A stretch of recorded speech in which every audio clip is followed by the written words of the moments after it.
Olá, sou a professora Mônica e devido às aulas remotas, eu venho retomar alguns conteúdos aqui nessa quinzena, com o objetivo de retomar a habilidade, o objetivo para nós seguirmos com o conteúdo, tá ok?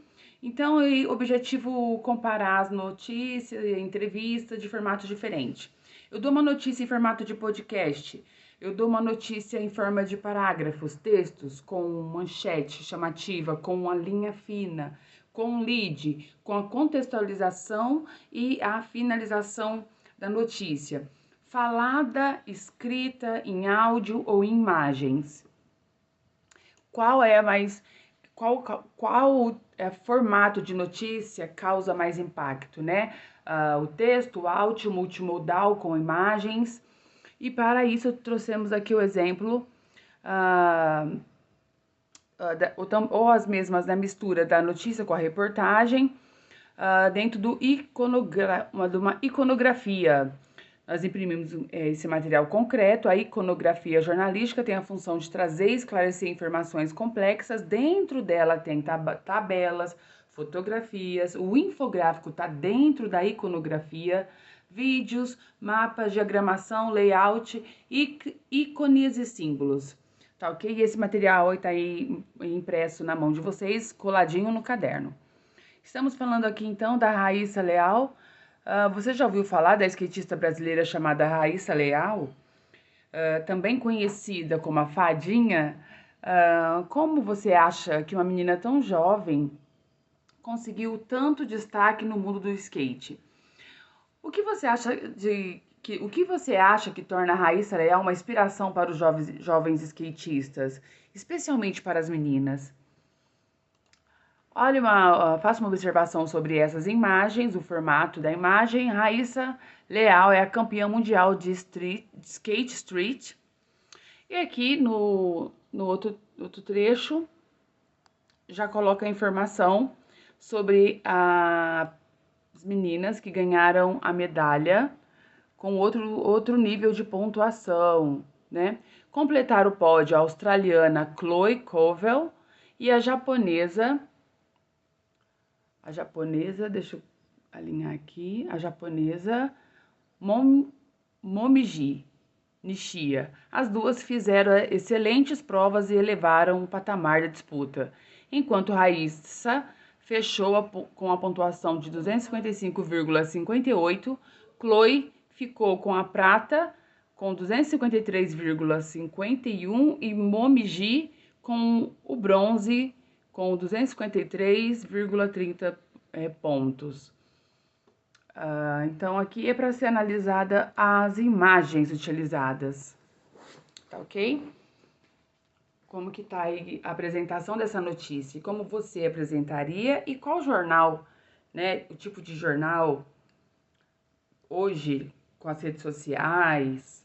Qual que é o tipo de notícia, o tipo de jornal e o jeito de usar os verbos no presente, pretérito e futuro traria maior raridade para a informação. Então, seguindo aqui com a proposta do slide, deixa eu verificar aqui esse dado, fecha. Raíssa Leal é campeã mundial de skate street. Fadinha do skate venceu o mundial de skate street que aconteceu em Sharjah, no Emirados Árabes. Com a conquista, Raíssa é campeã da Liga Mundial e do Campeonato Mundial. Redação do G, Sharjah, Emirados Árabes, dia 5 de 2 de 2023, às 10h59, atualizada há um ano. Raíssa Leal é a campeã mundial do skate street. A brasileira venceu o Mundial de Sharjah, nos Emirados Árabes, neste domingo. Aos 15 anos de idade, Raíssa garante 80 mil pontos no ranking rumo a Paris 2024. Vale lembrar que antes das quartas de final, ela machucou o pulso e correu o risco de não disputar o campeonato. Completaram o pódio a australiana Chloe Covell e a japonesa Momiji Nishia.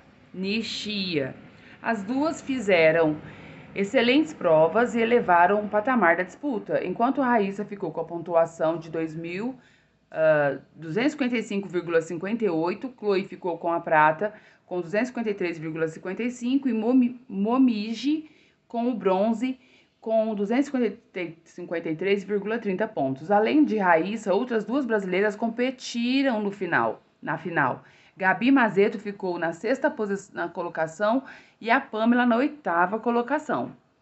Percebe então o texto aqui em formato de parágrafo e o outro texto com imagens. Qual o tipo de texto chama mais informação? Qual impacta mais o leitor? E aqui nós temos um podcast de 27 minutos que eu vou compartilhar no grupo para vocês analisarem pergunta e resposta, oralidade da Raíssa, o jeito de falar da Raíssa, né? O toque particular da fala da campeã, para ser avaliado aí a oralidade. Então, após a entrevista, aí o que fica? O tom, o ritmo, a ênfase, os elementos utilizados no áudio da entrevista. Com certeza, o podcast causa maior impacto, né? Em relação a uma informação, o áudio. Se nós temos uma pessoa chorando e isso é colocado no áudio, uma pessoa chorando emociona, né? Transmite, expressa com mais afinco a informação. Então, a pergunta vem, qual que a informação o formato é mais eficaz? Por quê, né? Bom, ela enriquece a compreensão e a retenção de informação, né? Porque o som, o áudio, né, toca as pessoas. O efeito de sentido, mais provável de se obter ao ouvir um podcast sobre um evento que se comparado a ler uma notícia escrita sobre o mesmo evento. Qual é o efeito de sentido? O podcast permite captar as nuances emocionais, né? O toque emocional, os tons de voz, se a pessoa tá nervosa, se a pessoa tá calma, tá brincalhona, que a notícia escrita não transmite, verdade? Aí alguns dados aqui para colocar verdadeiro ou falso, material também impresso e colocado no caderno para analisar se o podcast, a informação sempre apresenta de forma mais rápida e objetiva em uma notícia do que uma notícia impressa. Será que é assim, né? Aí nós trabalhamos como falso e verdadeiro, análises de cada item. Seguindo. Aí depois nós analisaremos os tipos de infográfico, material também impresso e concreto. Eu sinto a necessidade de trabalhar com vocês com um material concreto, né? Qual o objetivo do infográfico? A função dele? Esclarecer, trazer de forma clara e objetiva, às vezes informações muito complexas, tá ok? E os tipos de infográfico? Eu tenho lá enciclopédicos, que mostra nome, significado, né? E eu trouxe aqui para vocês, para ser analisado mais de pertinho. Eles são semelhantes aos infográficos encontrados em livros didáticos. Seguindo, infográfico didático, que ensina o passo a passo, por exemplo, como lavar e higienizar bem as mãos. Infográfico jornalístico, uma ferramenta usada nos meios de comunicação para transmitir informações de forma rápida e eficaz, completando a reportagem notícia, vendo, por exemplo, qual a rede social foi mais usada durante a pandemia, quais são as hashtags mais compartilhadas do momento. Daqui eu não consigo ver, deixa eu ver se eu consigo dar um zoom. As hashtags mais compartilhadas com a galera, né? Nuvem de palavras mais compartilhado, que está sendo mais pesquisado na internet. Qual rede social mais utilizada, né? E qual a faixa etária do pessoal que usa a rede social e qual rede social. Né? O infográfico estatístico. E aí, analisando aqui o Google Analytics. Dentro desse perfil aqui, está analisando o quanto que o perfil masculino e feminino, né? E o tempo e regiões também são utilizados as redes sociais. Aí vem a questão, né? Vou voltar na primeira. Nossa, esse molde aqui, professora. Então, a primeira perguntinha: o que o título do perfil do leitor e o subtítulo Dados de outubro do Google Analytics indicam sobre o infográfico? Informações apresentam os dados sobre os leitores conforme medido pelo Google Analytics, o que está aí na ponta de pesquisa, né? Do Google Analytics. Qual o efeito de sentido do uso de cores diferentes para cada seção do infográfico? Gente, ele vai facilitar a definição e a compreensão das diferentes informações apresentadas, né? Você consegue identificar o tipo de informação que ele está querendo mostrar, diferentes linhas de pesquisa, de formatos, né? Como o uso dos ícones e gráficos contribui para a eficácia do infográfico? E favorece a compreensão rápida das informações, tá ok? E aí vamos criar o seu infográfico. Qual informação você vai trazer e colocar aí na porcentagem? Nós já fizemos essa atividade sobre o seu esporte, o esporte que você mais pratica, e colocar essa informação no formato de infográfico. Essa atividade já foi feita no livro em sala de aula. Nós estamos retomando no quarto bimestre. Seguindo, eu separei também aqui escrita na lousa. Vamos lá, o colunista, turma. O que é um colunista? O colunista faz, é um escritor que tem uma faixa fixa no jornal, onde ele vai colocar sobre variados assuntos, opiniões sobre cultura, lazer, jogos, e vai trazer informações com intenção de vender mais jornal, e vai dar a sua opinião, trazendo exemplos para isso, tá? Trazendo fatos, comparando fatos e a sua opinião sobre determinado filme, teatro, variedades de assuntos. O importante é você observar aqui, nessas aulas, o modo verbal. Não confunda com o tempo verbal. O modo verbal é a forma, o modo que está o verbo, ele está dando uma ordem. É um fato certo, ocorrido? Ou é um fato duvidoso? É um verbo que deixa entender que o fato ainda não ocorreu. Tá ok? Subjuntivo, imperativo e indicativo. Subjuntivo, dúvida. Imperativo, ordem. Indicativo, fato certo. O verbo ocorreu. E o tempo verbal, tempo, pretérito, lá atrás, já foi, já aconteceu. O furacão Milton já passou. Presente, está acontecendo agora. E o futuro, algo, a minha faculdade. Eu farei a minha faculdade. Algo que está no futuro, né? Nos planos. Então, vamos lá. Então, ele traz aqui uma análise sobre o filme Divertidamente, duas opiniões, tá? E ele especifica bem que uma colunista coloca 3 pontos positivos e 3 pontos negativos, e a outra colunista aborda de outro ponto de vista. Então, o contexto e expectativa da autora é a importância sobre o filme. Ele é feito por grandes especialistas em emoções e por isso contém aprendizados profundos sobre o universo emocional. Como especialista em inteligência emocional, levei as minhas expectativas ao cinema. Nessa atividade, eu trouxe o quebra-cabeça do Divertidamente, distribuí algumas partes, né?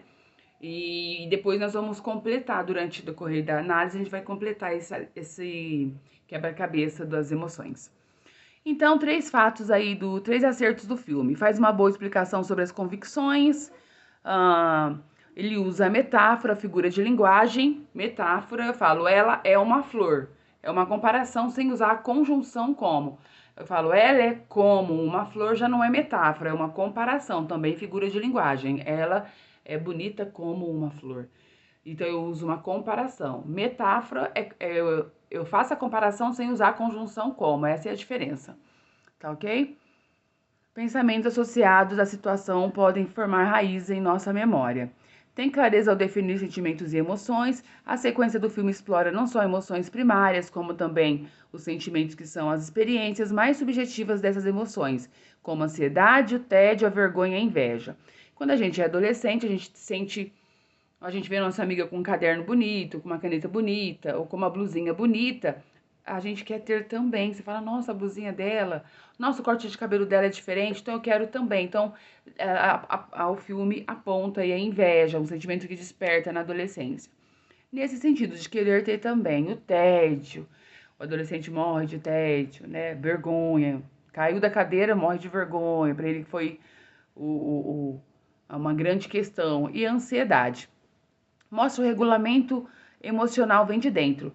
Turma, não posso, isso é um ensinamento com o tempo, a gente entende. Eu não posso me valorizar, valorizar quem eu sou de acordo com o que os outros pensam. Eu sei quem eu sou, os meus valores, minhas virtudes, ética e moral, e eu tenho certeza disso. E eu não posso me pautar, me moldar com a opinião do meu amiguinho, com a opinião do meu coleguinha. Não. A opinião dele é o ponto de vista dele, tá? Fato ou boato? Seguindo. Então, ela aborda aqui que a tristeza ela é necessário, a sombra ela é necessária para você valorizar o sol.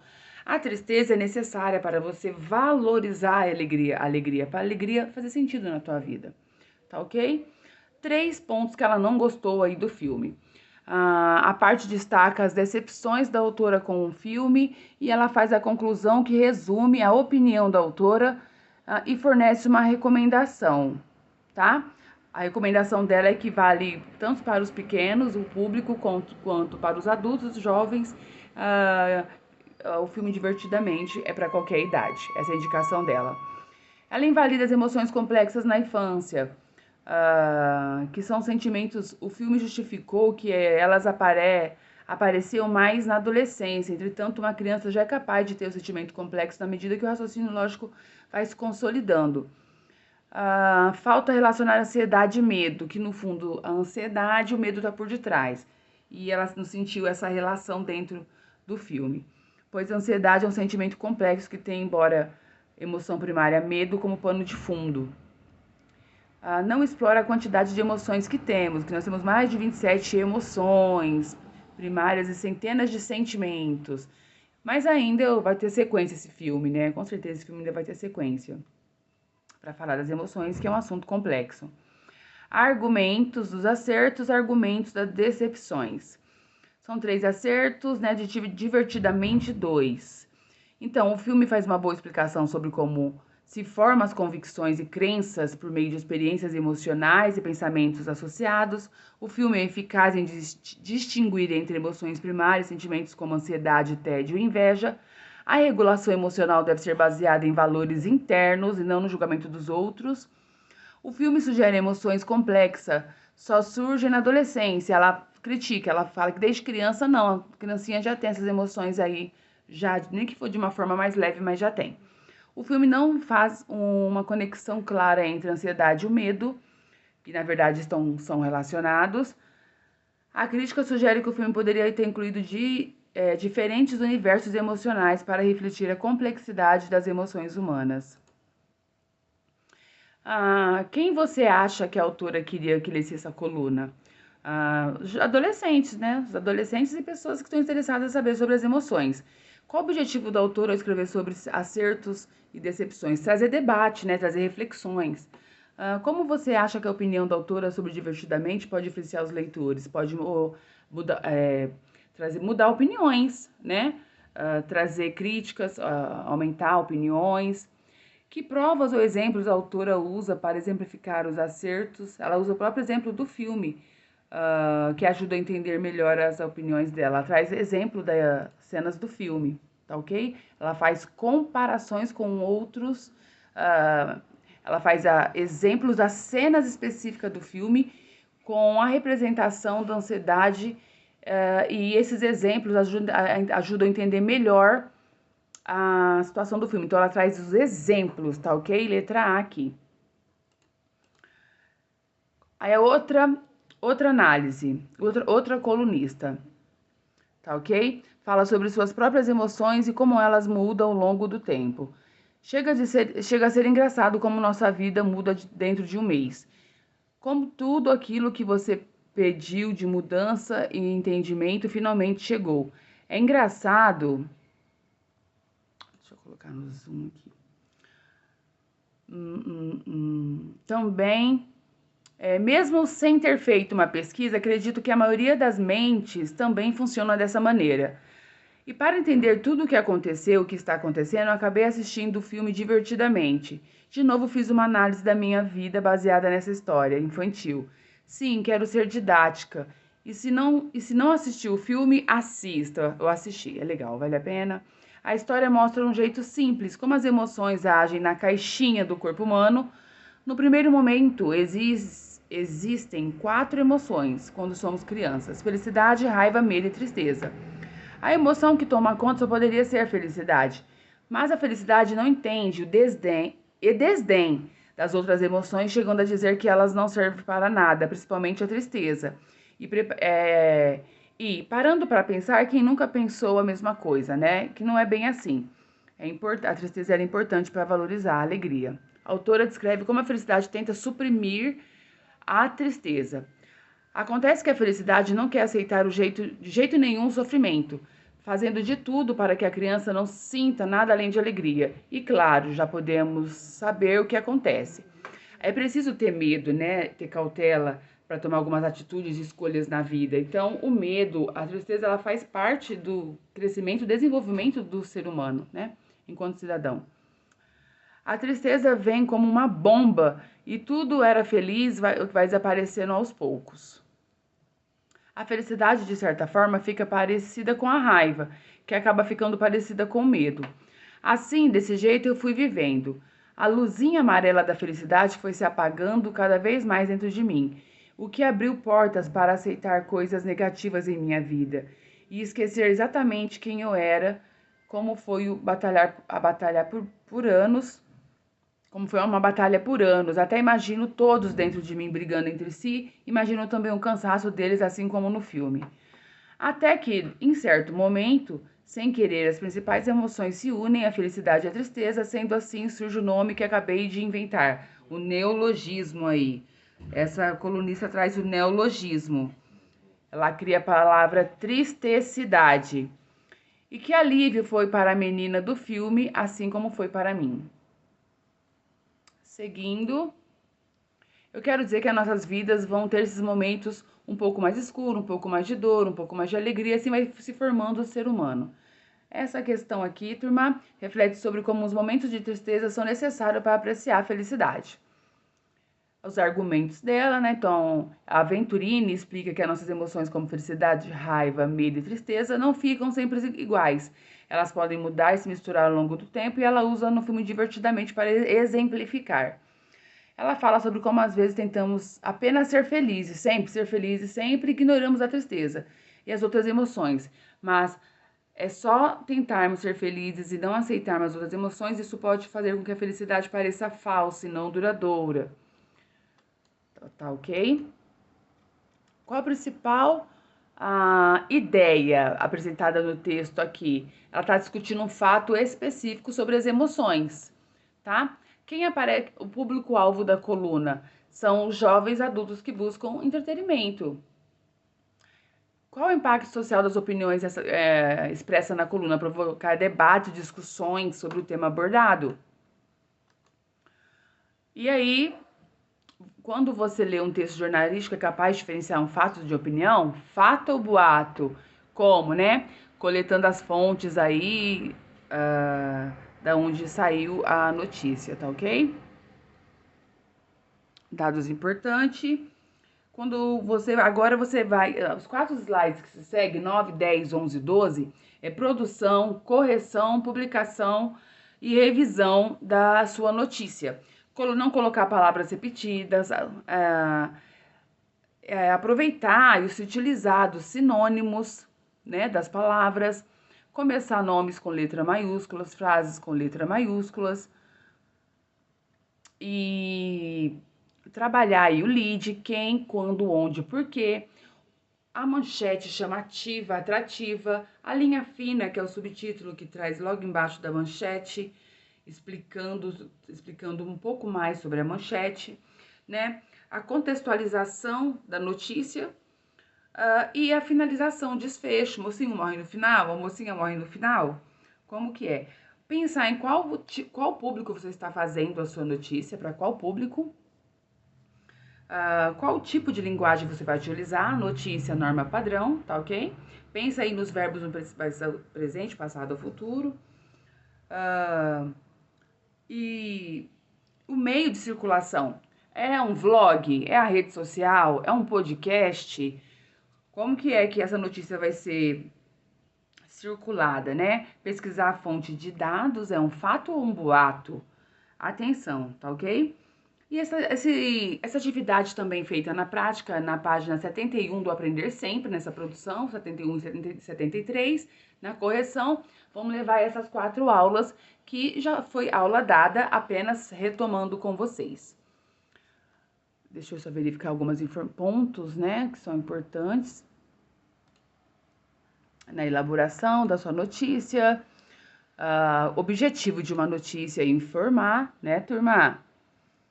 Como nós vimos, não tão título, tem uma síntese apelativa, linha fina, um breve resumo da notícia, o lead são as questões, quem, quando, onde, por quê, quem, o que, por quê, tá ok? Desenvolvimento da sua notícia, trazendo mais detalhe das informações apresentadas no lead. E aí foi aqui, ó, um motorista alemão escapou de levar uma multa por excesso de velocidade porque um pombo passou em frente do seu carro no momento em que ele era flagrado pelo radar, ocultando seu rosto e impedindo sua identificação. A foto foi postada pela polícia de Viersen em 21 de maio. O carro passava 54 km por hora em um local onde o limite era de 30 km por hora. A polícia disse que, como não conseguiu identificar nem o motorista nem a placa, resolveu perdoar a multa. Tá ok? Então, um pouquinho engraçado, né? Aí temos aqui uma atividade para você colocar o seu lead, da sua notícia, o texto, fato ou fake, se preocupar, né? A fonte de dados, da onde veio, né? A informação. E produzir a sua ótima notícia. Nós sugerimos sala de aula no momento que estávamos, né, no furacão Milton, né? Quem conheceu a Disney, conheceu. Quem não conheceu, vai ficar para uma outra vez, né? Porque pelo andar da carruagem da notícia, aqui estava prevendo, né, os verbos no futuro, aí um super furacão inédito que iria devastar a cidade, né? Então, nós partiremos agora para a aula 13, 14 e 15, que vai falar sobre poema concretos, caligramas. O que é caligrama? Pictogramas. O que é isso? Letras são imagens? Sim. Passa a mensagem. Códigos? Sim. Então, vamos entrar e chegar aí na aula 15. Na sequência, tirinhas e 17, o que personagens estão dizendo também. Estão tudo conectados a 16 e 17. Mas vamos voltar aqui então sobre o poema concreto, que eu vou levar material concreto para vocês analisarem de pertinho sobre essa poesia que é um desenho virtual, ela tem um desenho visual, né? Por exemplo, eu desenho um olho e eu faço minha poesia. Seus olhos me fazem me apaixonar quando os seus se abrem, né? Quando os seus olhos se abrem, me fazem apaixonar. E aí eu desenho esse verso em um formato de formato de olhar, né? Teve uma aluna muito interessante que ela colocou um desenho de um celular, o poema concreto dela, e dentro do celular ela colocou: me liga, fico feliz, se liga na minha. Ela fez um trocadilho, né? Dentro de um celular, falou: me liga, eu leio sua mensagem, eu fico feliz. E em seguida, sabemos sobre mais a vida. E ficou bem interessante esse poema concreto dela, muito moderno, muito atualizado. Então, seguindo aqui a aula 13, que vai falar sobre as imagens, formato das imagens, de símbolos, sim, pictogramas. Vamos supor, eu coloco uma placa com uma lâmpada acesa. Nós temos uma convenção social que nós sabemos que é uma ideia, né? Tá tendo uma ideia, uma lâmpada desenhada numa placa é uma ideia. Ou se tem uma placa em vermelho escrito pare, eu sei que ali eu não posso passar direto, eu preciso parar, né? Então, são imagens, símbolos que representam algo coletivo, tá ok? O pictograma. O caligrama vai entrar aí no poema concreto, sobre o desenho, formato. Não tem um desenho aqui em mãos, mas tem no livro de vocês. Formato e desenhos de poemas concretos. Deixa eu trazer aqui bem prático. Por exemplo, aqui, ó, formato de redemoinho. A mentira é como um perigoso redemoinho, então tire-a de uma vez do seu caminho. E isso desenhando um redemoinho. Interessante, né? Se não é o fim, recomece. Essa atividade está em prática no livro de vocês e a mesma do slide também, tá ok? E representam as aulas 13, 14 e 15 da nossa atividade que a gente segue. Então, a habilidade é F67LP08, linguagem verbal e não verbal, tá ok? Carnaval, ó, escrito bem colorido, grande, cores fortes, com desenho de coroa. Como o conteúdo se relaciona com o cartaz? Como ele traz a construção do seu cartaz? Que imagem que passa? Ele dá uma ideia de festa, né? Que é esse aqui? Tipos de linguagem, né? Linguagem mista, quando eu posso usar a verbal e a não verbal, né? E nós já estamos aí, vimos já a linguagem verbal, é aquela que se apoia exclusiva em palavras faladas ou escritas, na construção de mensagens de notícias, cartas, dicionários, entre outros, né?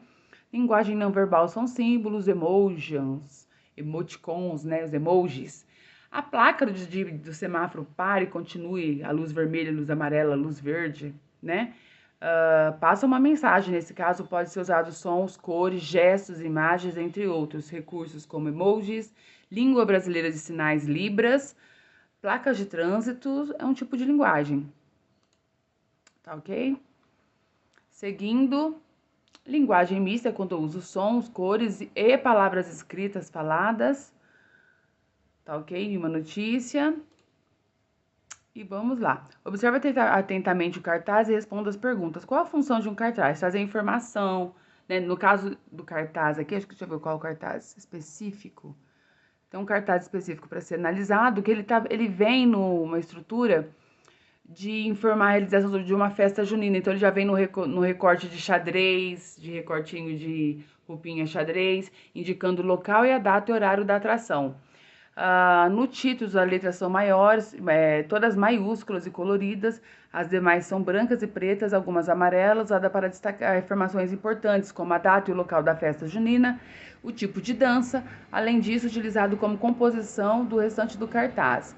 Algumas letras do título estão preenchidas com um padrão xadrez, que faz referência aos tecidos utilizados nas roupas de festa juninas, relacionando-as assim no assunto tratado no cartaz. Tá ok? Então, as letras podem ser consideradas imagens, sim. Os diferentes tipos de letra contribuem para a construção da mensagem. Seguindo aqui, tipos de linguagem: verbal, não verbal e linguagem mista, feita aí no infográfico, para fácil dedução. E esse é o cartaz aqui, deixa eu dar um zoom. Aí, ó. O estilo com convite. Aqui também aqui foi uma proposta feita para, convite para uma festa junina, especificando local, data, tipo de dança. Aqui foi feita uma proposta para cada aluno escrever uma letra, o que representa a letra para ele, né? E cada aluno escreveu a palavra dicionário das palavras com o que a letra A significa para um. Para um é amor, né? Para outro significa tem outro significado. E aí os alunos foram desenhando cada letra com um símbolo, o R se traz da memória da criança, o rei e assim por diante, tá ok? Então, essa retomada aqui, eu tenho um material, eu acho que ele não tá. Deixa eu ver o que eu gostaria de colocar mais aqui pra vocês. Bom, é isso mesmo. Essa atividade, porque a partir daí eu vou entrar em o que é tirinha para vocês, após um poema concreto, que é bem fácil de identificar. Aula 16, que aí eu consigo também conciliar com Aprender Sempre, que temos as mesmas informações, com aula teórica, aula expositiva e aula mão na massa práticas, tá ok? O que faz uma notícia virar notícia? A raridade dela. Como algo é raro, então ela vira notícia. Que isso é uma repetição de informações, então ela deixa, não há necessidade de ser uma notícia, né? Fazer uma reportagem, aprofundar o tema. Quando é algo raro. Deixa eu ver o que nós temos aqui, né? Ficar um pouquinho lento para carregar. Essa aula de tirinha. Então, por isso, a necessidade dessa retomada, rebuscar essas informações, para a partir daí nós entrarmos na questão, nas outras atividades. Tá ok? O que é uma tirinha, né? É uma sequência de ideias em 3 quadrinhos e geralmente ela quebra uma expectativa, provocando humor ou uma crítica. Então é necessário observar os termos, as expressões dos personagens, as palavras ali, a modalidade usada das palavras para verificar qual foi a piada, qual foi o humor usada na tirinha e qual foi a mensagem que ele quis passar, né? Por exemplo, aí uma bem prática que está no material de vocês, duas amigas tomando um sorvete, milkshake, uma fala para outra: tudo bem com você? Tá sorrindo, tudo bem. Quanto tempo você está sem celular? No segundo quadrinho, ela já começa a mudar a feição. Faz 2 dias, 17 horas e 28 minutos e 2 segundos. E aí já faz uma cara de desespero, porque ela não aguenta mais ficar sem olhar para o celular dela. E aí, onde provoca, a gente percebe que ela não tá tão tranquila tomando sorvete com a amiga sem o celular, né? Então, o quadrinho traz, a tirinha traz essa análise. E por hoje é isso. Eu tinha gravado essa aula, mas eu não consegui encontrar ela para compartilhar com vocês. Mas qualquer dúvida, chama no WhatsApp e segue firme aí com o material nesse 4º bimestre, porque esse é o conteúdo que vai cair na prova, tá ok? Até a próxima com a professora Mônica.